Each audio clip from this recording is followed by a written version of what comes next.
Assalamualaikum warahmatullahi wabarakatuh. Perkenalkan, nama aku Iva, kuliah di UTM, jurusan Urban and Regional Planning, angkatan 2018. Hai, kenalin nama aku Masita. Aku sekarang jalan semester 5 dari jurusan Quantity Surveying. Assalamualaikum warahmatullahi wabarakatuh. Perkenalkan, nama aku Muhammad Adi Saputro, kuliah di UTM mengambil jurusan Landscape Arsitektur. Saya angkatan tahun 2020.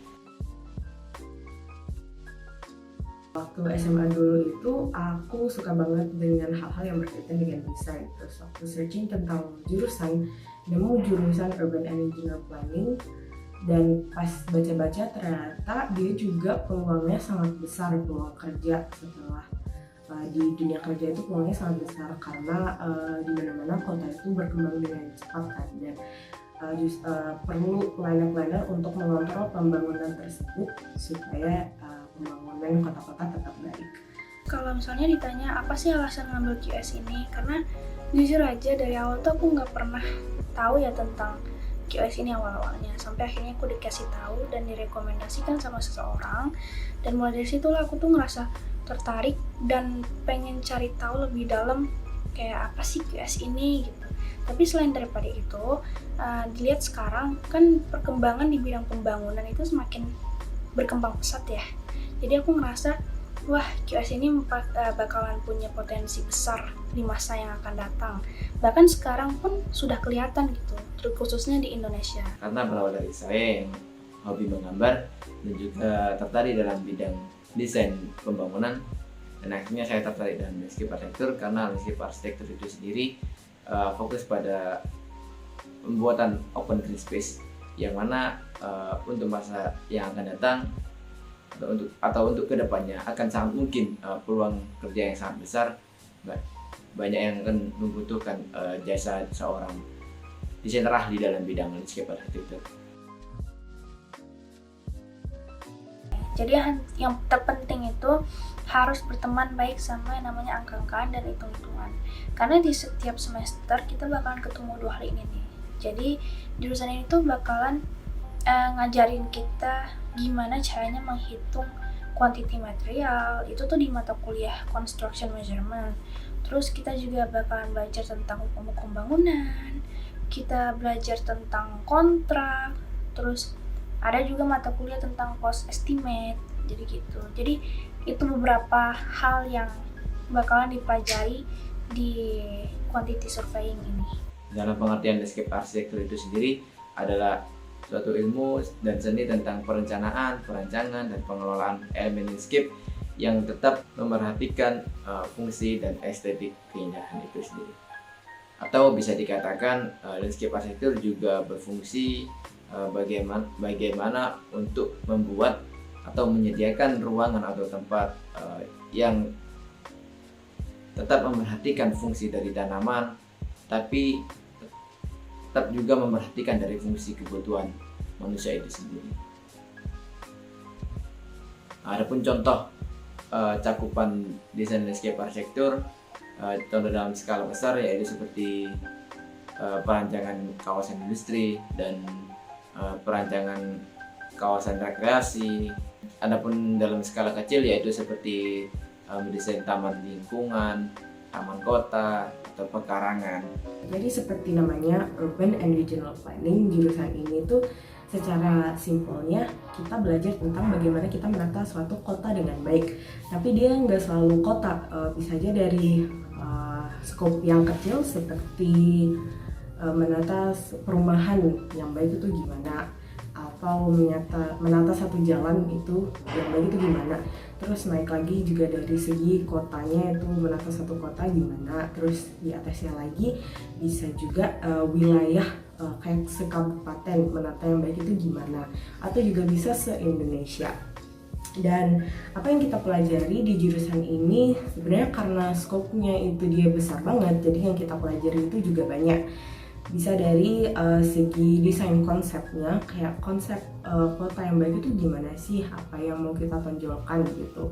Atau bisa juga kita juga belajar dari segi sosioekonominya, sosioekonomi masyarakat, gimana kita membantu masyarakat supaya mereka itu kedepannya ekonominya meningkat.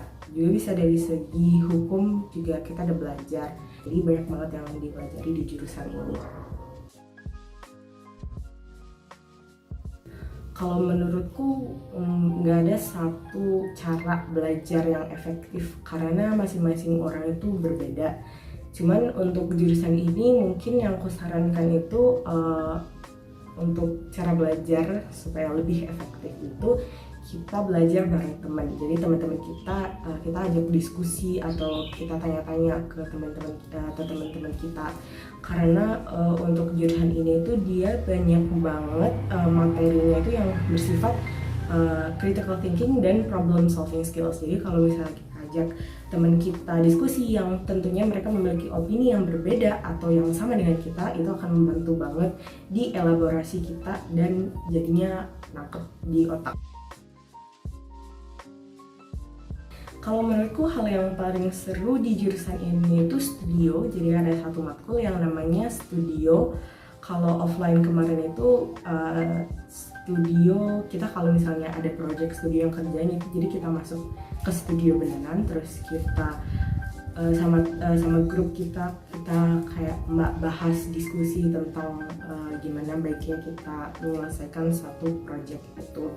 Dan menurutku serunya di situ ketika kita bekerja sama untuk menyelesaikan satu masalah. Tapi berhubung saya angkatan 2020 yang mana semua pembelajaran dilakukan secara online, ya kami hanya bisa menikmati keseruan itu hanya melewat online. Jadi hanya kelas studio itu hanya kelas online yang mana ada suatu aplikasi yang digunakan untuk kelas studio yaitu Mairo, yang dimana di situ adalah kita mengupload dan bisa mengakses aplikasi itu dan kita bisa menaruh proyek kita di situ. Jadi kita tetap bisa melihat seperti pameran seni tapi via online. Dan juga di studio ini bakal ada site visitnya yang paling seru itu waktu semester 1 kita site visit ke Singapura. Jadi kita mengobservasi kota Singapura itu gimana. Adapun juga yang site visit kita juga hanya bisa melakukan dengan online, yang mana hanya dosen-dosen yang berada di sana yang melakukan site visit. Ada lagi praktek buat sesuatu, itu biasanya per kelompok. Terus ada juga namanya studio. Nah studio ini itulah yang di mata kuliah construction measurement. Jadi di studio ini kita bakalan ngitungin quantity material gitu. Persaingan menciptakan desain project atau desain tugas yang lebih bagus dan lebih menarik, fashionable daripada teman-teman yang lain. Nah, tadi kan yang seru banyak nih, yang menantang juga nggak kalah banyak. Tapi bukan berarti nggak bisa ya. Di jurusan ini ketelitian dan kecermatan itu sangat amat dibutuhkan. Jadi misalnya ada tugas yang tugasnya itu untuk memecahkan satu masalah, untuk mencari solusi suatu masalah, itu lumayan menantang juga menurutku. Nah, hal yang paling menantang itu juga studionya, karena matkul ini dia kreditnya itu paling besar, dan karena project-projectnya itu bersifat teamwork, jadi kita harus sabar lah gitu, karena kerja kelompok itu nggak pernah gampang kan. Cuman bakal dari project-project yang bersifat teamwork ini bakal menantang kita dan juga akan nge-improve gimana caranya kita bekerja sama dengan orang lain, karena waktu kerja juga nanti kita juga bakal bekerja sama orang lain, nggak pernah individu.